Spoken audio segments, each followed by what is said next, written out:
Så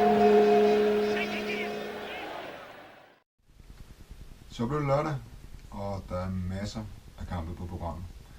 Så starter lige her lidt tidligere på dagen, allerede kl. 15.30 med kampen mellem Köln og Mönchengladbach.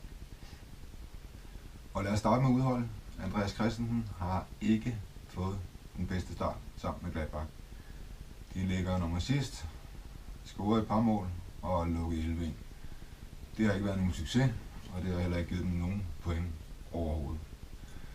Og her i midtugen, der havde de så en lille tur til Spanien, Sevilla, og med Brundeling. Og lad os bare sige, det gik heller ikke, som man havde håbet på. Der fik de en losing på 3-0. Så det er ikke gået så godt for Mönchengladbach, og jeg tror ikke, der er sket noget siden Sevilla-kampen, der gør, at de kan have løftet sig.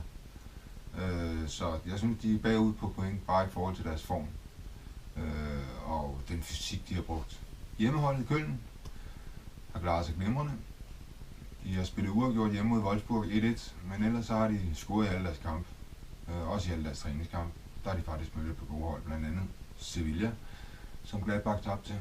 Og Köln har kun været oppe i Bundesligaen i nogle år, og de sidste par år har de været rigtig gode på udebane og været et godt kontrahold, men de har fået styr på tingene, og de er blevet et godt hold, også boldbesiddende. De har fået mere possession ind i deres spil, og nu kan de også dominere kampene. Så de spiller på hjemmebane her.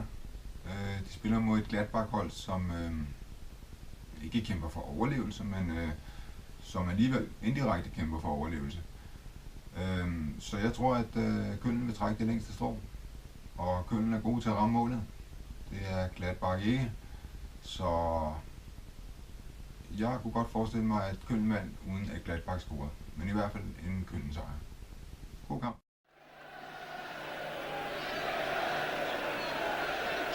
Thank you.